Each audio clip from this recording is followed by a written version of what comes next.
battle with the Metropolitan Taxi Cab Commission.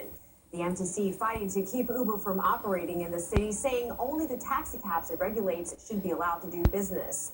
I rode around with an Uber driver this morning who says it's frustrating not knowing if he'll get to keep his job.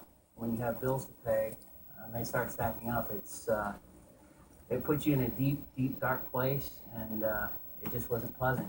Shea Cooney looks back at the time he was struggling between part-time gigs after losing his job as a full-time paramedic. One day I saw a commercial for Uber and decided, why not? It's worth a shot. While the ride-sharing service has been a lifeline for Cooney, it isn't voting well with the Metropolitan Taxi Cab Commission.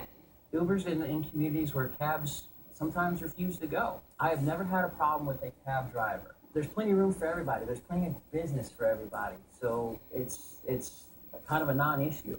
But the MTC says it has an issue with how Uber conducts its background checks. Even after the commission allowed Uber to operate, it required drivers to be fingerprinted and possess a Class E Missouri commercial driver's license. Those terms are dictated by a state law specific to St. Louis and St. Louis County. However, Uber went against it, where drivers had not met the requirements set by the Taxi Commission.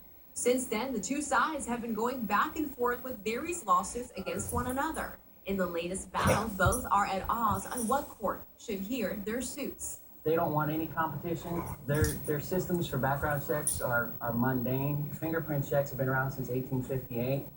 There's far better ways and more efficient ways to find information out about somebody.